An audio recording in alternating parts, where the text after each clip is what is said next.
আগের দিনের বেঁচে যাওয়া ভাত দিয়ে খুব সিম্পল ওয়েতে আজকে মানে ঘরোয়া পদ্ধতিতে ফ্রাইড রাইস রান্না করে নিলাম। চলুন দেখা যাক। খেতে খুবই মজা, কিন্তু একদম সিম্পল ওয়েতে ঘরে যা যা সবজি থাকে সেটা দিয়ে।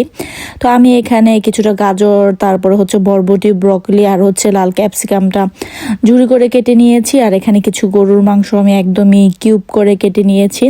তো এখানে ফ্রাইড রাইসটা দেওয়ার জন্য এই মাংসটাকে আমি আগে একটু ম্যারিনেট করে রেখে দিব। তো মাংসটার মধ্যে আমি সামান্য পরিমাণ হলুদের গুঁড়া, মরিচের গুঁড়া, আদা রসুন পেস্ট, তারপরে হচ্ছে সয়া সস, ওয়েস্টার সস, সামান্য পরিমাণ গোলমরিচের গুঁড়া আর হচ্ছে কর্নফ্লাওয়ার দিয়ে একটু লবণ দিয়ে ভালো করে মিক্স করে রেখে দিয়েছিলাম প্রায় আধা ঘন্টার মতো। তো দেন হচ্ছে একটা প্যানের মধ্যে আমি পরিমাণ মতো তেল দিয়ে 2টা ডিম হচ্ছে এখানে একদমই ঝুরি করে নিব।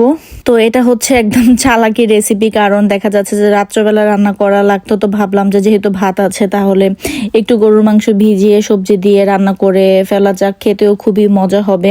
তো ডিমটাকে আমি ঝুরি করে তুলে নিয়েছি আর ওই প্যানের মধ্যে একটু তেল দিয়ে আমি মাংসগুলিকে ভাজার জন্য দিয়ে দিয়েছি।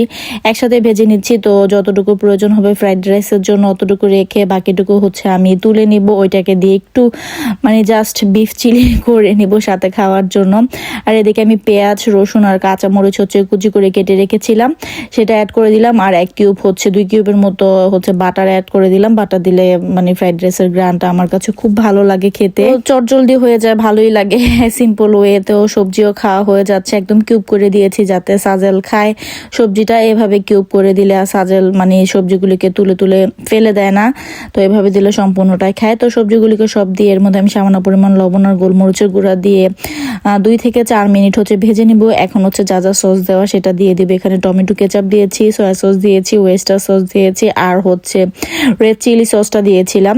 তো দেখুন কি সুন্দর একটা কালার হয়েছে সসটা দেওয়ার পরে। আর জাস্ট হচ্ছে 2 মিনিট ভেজে আমি এখন ভাতগুলি অ্যাড করে দিব। তো এখান থেকে যতটুকু ভাতের প্রয়োজন হবে দেখা যাচ্ছে যে 4 জনের জন্য ঠিক ততটুকুই দিয়ে বাকি যদি থেকে যায় তাহলে সেটাকে আবার ফ্রিজে রেখে দিব। তো আমি একটু পরপর হচ্ছে মিক্স করে দিচ্ছিলাম। আর তখন খুবই বাটারের জন্য খুব সুন্দর একটা স্মেল আসছিল। তো কে কে এভাবে ফাঁকিবাজি রেসিপি করেন, দেখা যাচ্ছে যে খেতেও খুব ভালো লাগে, আবার মানে তাড়াতাড়িও রান্না হয়ে যায়, রান্না ঝামেলাটাও কম থাকে। একদমই মানে 40 মিনিটের মধ্যে হচ্ছে রান্না শেষ হয়ে যায়। কিন্তু অন্যান্য কিছু রান্না করতে গেলে দেখা যাবে যে বেশ অনেকটা টাইমই লেগে যাবে। তো এর মধ্যে আমি ডিমটা অ্যাড করে দিলাম আর একটু মিক্স করে নিলাম। এখন হচ্ছে একটা ম্যাগি মশলার প্যাকেট দেবো, এটা না দিলেও পারেন, কিন্তু আমার কাছে ম্যাগি মশলার ফ্লেভারটা ভালো লাগে আর যেহেতু ছিল তাহলে দিয়ে দিলাম। তো আর একটু মিক্স করে দেন হচ্ছে এর মধ্যে আমি একটু পেঁয়াজ কলি দিয়ে দিব। তো ফ্রোজেন ছিল তো সেটাই দিয়ে দিলাম। তো আর 2-4 মিনিট হচ্ছে একটু ভেজে দেন হচ্ছে আমি এটাকে নামিয়ে নিব। হয়ে গেল একদম সিম্পল ওয়েতে আমার ঘরোয়া উপকরণ দিয়ে ফ্রাইড রাইস। তো বাসায় আপনারা এভাবে ট্রাই করে দেখতে পারেন, খেতে খুবই ইয়াম্মি হয়। বাচ্চা থেকে বড় সবাই এটা পছন্দ করে। তো ওই মানে চুলা থেকে হচ্ছে আমি ফ্রাইড রাইসটা সরিয়ে আরেকটা প্যান দিয়ে দিলাম। তো এর মধ্যে আমি 2 কিউব হচ্ছে বাটার দিয়ে দিলাম। তো বাটারটা একটু গলে গেলে এর মধ্যে হচ্ছে আমি কেটে রাখা পেঁয়াজ, কাঁচামরিচ আর হচ্ছে রসুন দিয়েছে আর একটুখানি হচ্ছে ক্যাপসিকাম দিয়েছে, কারণ এগুলি সব সাজেল বেছে ফেলে দিবে, শুধু মাংসটা আর হচ্ছে যে গ্রেভিটা আছে সেটাই খাবে।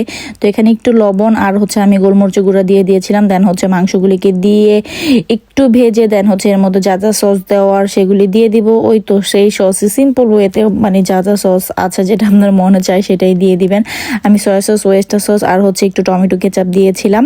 তো দিয়ে আরেকটু মিক্স করে মানে ক্যাপসিকামটা একটু সেদ্ধ হওয়ার জন্য আমি এখানে সামান্য পরিমাণ পানি অ্যাড করে দিব।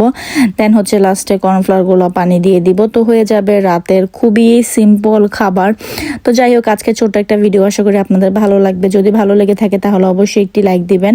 আর ভিডিও সম্পর্কে কোনো মন্তব্য থাকলে অবশ্যই আমাকে কমেন্ট করে জানাবেন। ফেসবুক থেকে দেখে থাকলে অবশ্যই ফেসবুক পেজটিকে ফলো করে দিবেন।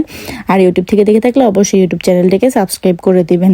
ভিডিওটি যদি দেখতে দেখতে ভালো লেগেছে তাহলে প্লিজ ভিডিওটিকে শেয়ার করে দিতে পারেন যাতে অন্যান্য মানুষও দেখতে পারে। তো এই তো আমার রান্না হয়ে গিয়েছে। তো আমি এখন হচ্ছে খাবারটা বেড়ে নিচ্ছিলাম আমার জন্য। তো ওইদিকে সাজেল অলরেডি খাবার শুরু করে দিয়েছে আর এদিকে আমি একটু সালাদও কেটে নিয়েছিলাম, শসা আর হচ্ছে টমেটো। তো দেখতে কেমন হয়েছে আমার খাবারটা, খেতে তো খুবই মজা হয়েছে। সবাই কমেন্ট করে জানাবেন। আল্লাহ হাফেজ।